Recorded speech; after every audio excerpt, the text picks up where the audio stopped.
दोस्तों, आज सबसे पहले कुछ ट्वीट्स आपको दिखाना चाहूंगा। ध्यान से देखिएगा।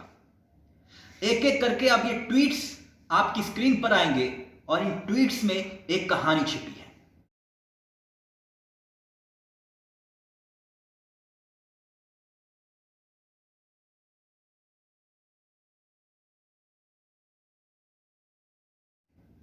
वो कहानी जो तमाम सवाल खड़ा करती है, लेकिन सवाल नहीं पूछे जाते। ये ट्वीट्स की पूरी कहानी मैं आगे आपको दिखाऊंगा, लेकिन ये ट्वीट्स बेहद गंभीर है। अब इन ट्वीट्स के इतर एक महत्वपूर्ण विषय जिसको लेकर चर्चा बहुत कम हो रही है। याद करिए, देश के प्रधानमंत्री ने क्या कहा था, ना खाऊंगा ना खाने दूंगा। अभी उस ट्वीट्स की कहानी मैं आगे आपको बताऊंगा, लेकिन ना खाऊंगा ना खाने दूंगा देश के प्रधानमंत्री ने कहा। लेकिन राफेल की दलाली को लेकर तमाम सवाल खड़े हो रहे हैं।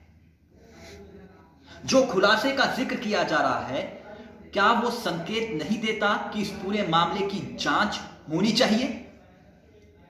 क्या सुप्रीम कोर्ट की निगरानी में इस मामले की जांच होगी या फिर नहीं होगी? क्या ये प्रश्न नहीं खड़े होते? और सवाल गोदी मीडिया को लेकर भी, चैनलों पर राफेल को लेकर जिस तरह की तस्वीरें, आपको याद होगा जब देश में राफेल आया था, एक चमकदार हेडलाइंस। आपको जब देश में राफेल दस्तक भर ही दे रहा था, तब आपको देश के महान पत्रकारों ने क्या बताया कि दुनिया जीत गई भारत में। अब आगे आते हैं। सवाल गोदी मीडिया से ये कि वो क्या इससे ये नहीं पूछना चाहिए कि क्या राफेल सौदे को लेकर जो दलाली की जांच सामने आ रही है, उस केस के आधार पर ये पूरे के पूरे मामले पर जांच होनी चाहिए या फिर नहीं? क्या सुप्रीम कोर्ट दलाली के नए आरोपों के बाद जांच करेगा या फिर नहीं? क्या ये अपने आप में एक सवाल नहीं? कथित तौर पर 8.5 करोड़ की दलाली का मसला है। 8.5 करोड़ की दलाली के आरोप लगे और 2019 में इन्हीं आरोपों के आधार पर कांग्रेस ने हमला बोला था। आज एक बार फिर से वो हमला बोल रही है। रणदीप सुरजेवाला, बयान सुनिए।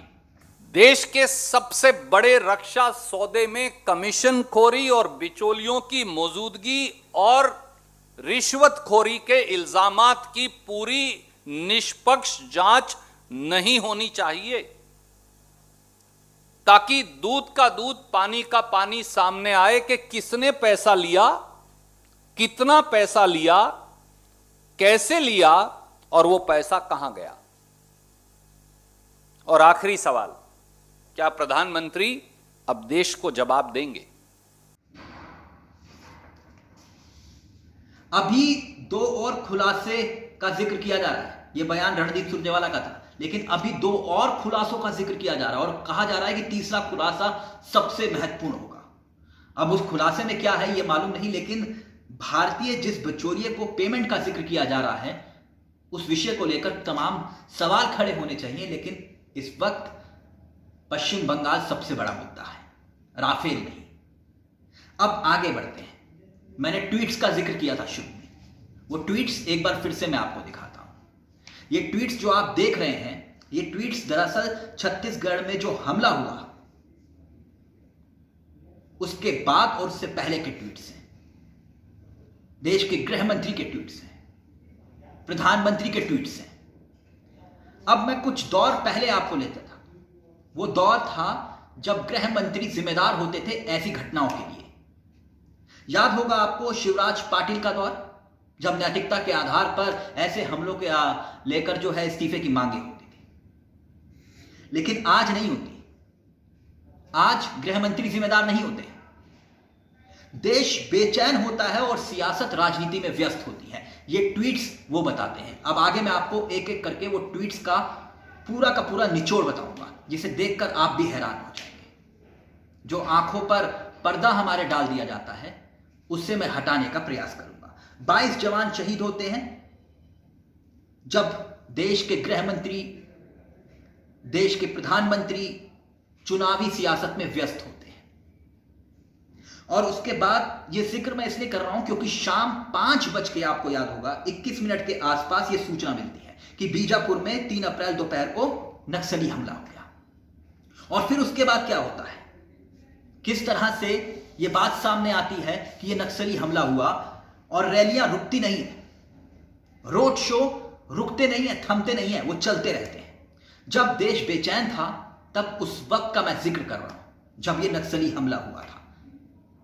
सियासतदान रोड शो करते हैं, रैलियां करते हैं, कोई असम में होता है, कोई पश्चिम बंगाल में होता है, कोई तमिलनाडु तो कोई केरल में होता है। अब प्रधानमंत्री बेचैन होते हैं ना, और ना ही गृह मंत्री बेचैन होते हैं। आपको जानकर यह हैरानी होगी, गृह मंत्री अमित शाह, आप ट्वीट का मैं जिक्र करता हूं, रात 11:10 पर 4 अप्रैल को चुनावी कार्यक्रम को ट्वीट करते हैं। 4 अप्रैल सुबह 8 बजे अमित शाह ने ट्वीट कर शहीदों को श्रद्धांजलि दी। अब ये ट्वीट आपकी स्क्रीन पर। 4 अप्रैल को सुबह 8:19 पर और 3 अप्रैल की रात 11 बजे गृह मंत्री अमित शाह 4 अप्रैल को चुनावी कार्यक्रम को ट्वीट कर रहे थे। 4 अप्रैल को। इसके इतर अगर मैं जिक्र रात 8:30 बजे का करूं, तब केरल में उन्होंने रोड शो किया था और उसकी तस्वीरें वो साझा कर रहे थे, रोड शो की तस्वीरें। शाम को 6:57 पर कोझिकोडे में जो रोड शो हुआ उसकी तस्वीरें फिर साझा होती हैं। उसकी तस्वीरें भी मैं आपको दिखा रहा हूं, वो ट्वीट भी आपको दिखा। 4 अप्रैल की दोपहर 3:16 पर नक्सली हमले में जवानों की शहादत होती है। अपना बयान ट्वीट करते हैं 24 घंटे में। अब आइए प्रधानमंत्री नरेंद्र मोदी का जिक्र करते हैं। 3 अप्रैल की रात 8:59 पर ट्वीट करके नक्सली हमले में मारे गए जवानों को वो श्रद्धांजलि दे रहे हैं। ये जो ट्वीट आप देख रहे हैं अपनी स्क्रीन पर। रात 9:57 पर, यानी घंटे भर के बाद ही एक और ट्वीट आता है। वो ट्वीट प्रधानमंत्री नरेंद्र मोदी अपने भाषण का करते हैं, दीदी ओ दीदी, वो वाला ट्वीट जिसमें बनारस में चुनाव लड़ने की बात कहकर पराजय स्वीकार कर ली। अब दीदी बंगाल के बाहर जगह तलाश रही है, इसका जिक्र वो करते हैं इस ट्वीट में। सवाल कई हैं। इन ट्वीट्स का जिक्र मैंने इसलिए किया क्योंकि लापरवाही छिपा ली जाती है। मैंने कहा था ना शुरू में आपसे, अब गृह मंत्री ऐसी घटनाओं के लिए जिम्मेदार नहीं होते। एक नई परंपरा की शुरुआत हुई है और ये सवाल गुम हो जाते हैं, जो महत्वपूर्ण सवाल है जिस पर बहस और चर्चा होनी चाहिए, लेकिन नहीं होती। दोस्तों, मैं लगातार ऐसी खबरें आप तक पहुंचाता हूं जो आप तक पहुंचती नहीं है। मेरे हाथ को मजबूत करिए, ट्वीट करिए और साथ ही साथ शेयर, फॉरवर्ड और सब्सक्राइब जरूर करिए ताकि कोशिश मुहिम आगे भी जारी रहे। अगर इतना भी नहीं कर सकते तो सिर्फ कमेंट बॉक्स में जय हिंद जरूर लिख दीजिएगा। नमस्कार, जय हिंद, जय भारत।